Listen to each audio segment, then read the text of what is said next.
Hello friends, welcome to my channel. ये हम blog बनाने जा रहे हैं स्पेशल मदर्स लव के ऊपर।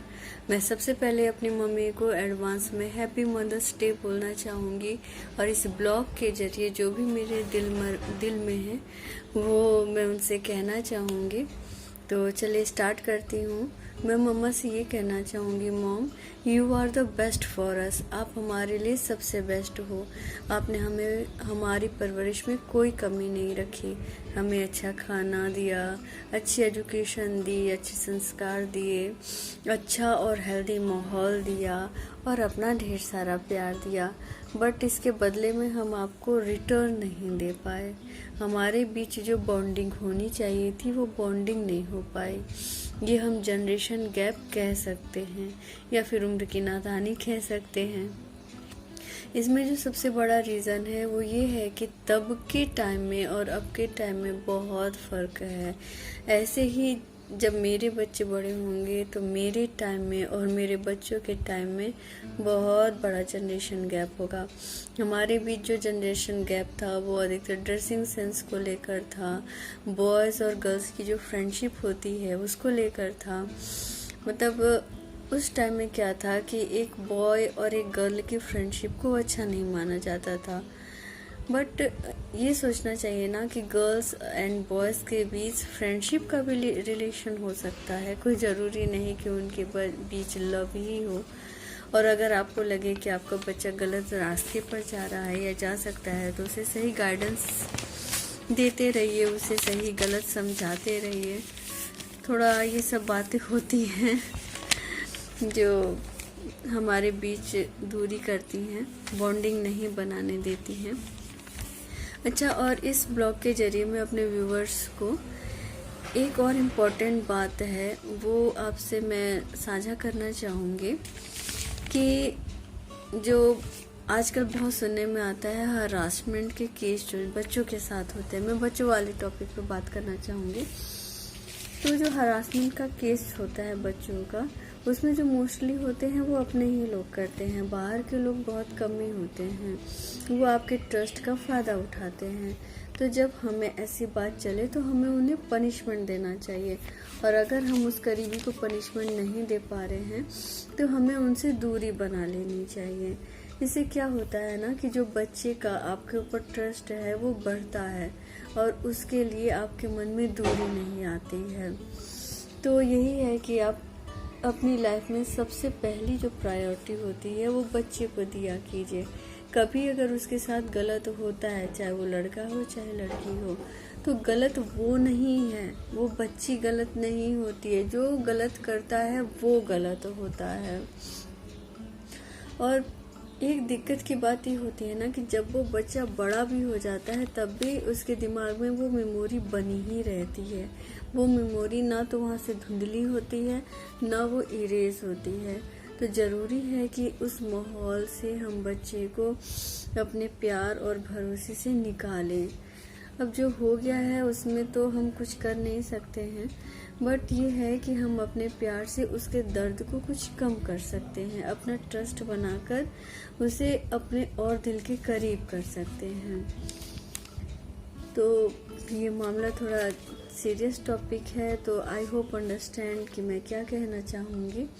चलिए छोड़ते हैं इस टॉपिक पे और दोबारा हम आते हैं जो हम ब्लॉग बना रहे हैं उसके ऊपर। तो मैं अपने माँ से फिर से कहना चाहूँगी कि माँ आई एम सॉरी। सॉरी वैसे बहुत ही टाइनी वर्ड है, बहुत छोटा शब्द है। मैंने लाइफ में बहुत सी गलतियाँ की हैं, आपके प्यार का बहुत नाजायज़ फ़ायदा भी उठाया है, बहुत मनमानी भी की है।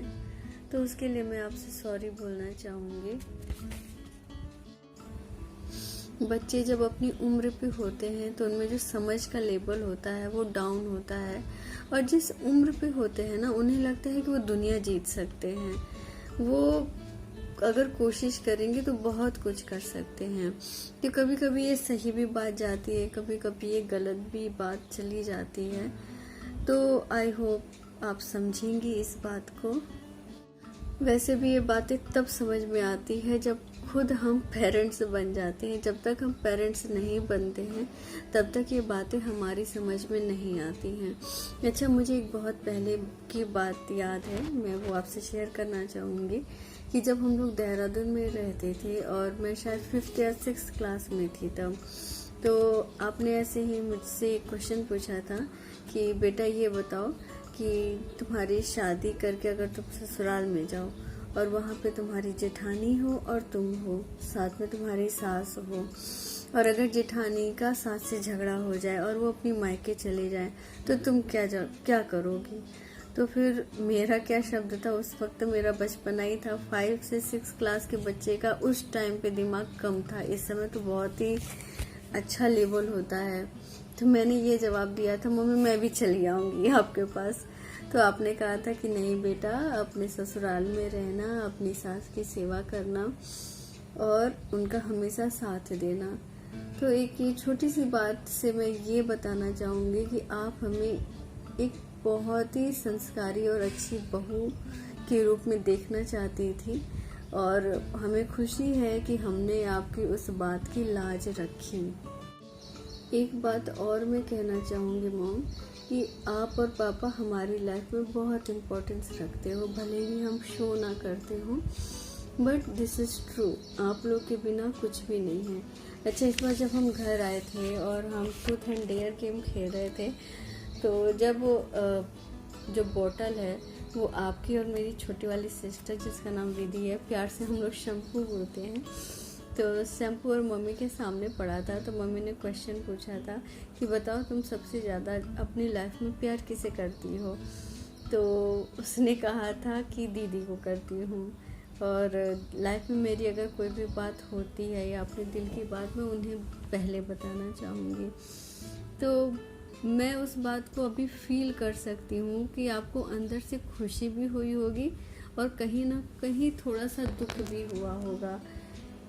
मतलब खुशी इस बात की कि चलो इन दोनों के बीच बहुत अच्छी बॉन्डिंग है, और थोड़ा सा दुख हमें इस बात का होता है कि अरे यार मतलब मेरी कोई वैल्यू नहीं है, इतना प्यार करती हूँ, इतना याद करती हूँ। मतलब हाँ, आप ज़्यादा अच्छे से समझ सकते हैं मैं क्या कहना चाहती हूँ। कुछ इस टाइप की फीलिंग भी आई होगी। I understand, I feel it है। तो यही बात थोड़ी अजीब सी लगी सॉरी। तो चलिए, नेट मिला के हमारा जो रिलेशन है वो एवरेज है। इस समय हमारी अंडरस्टैंडिंग है। आपको लाइफ में हर खुशी मिले, बहू तो आपको बहुत अच्छी मिली है, इसके लिए हम भगवान को बहुत ढेर सारा थैंक यू कहेंगे। कि जो मेरे ब्रदर्स की वाइफ है बहुत ही समझदार है और अच्छी है, केयरिंग है। थैंक यू शिवानी ऐसे ही हमेशा अच्छी बनी रहना, और भगवान भी मेरे मम्मी पापा को हमेशा खुश रखें, स्वस्थ रखें और उनके दिल में जो भी इच्छाएं हैं, खुशियां हैं, सबको पूरा करें। इसी शुभ कामना के साथ मैं ये ब्लॉग ख़त्म करती हूँ।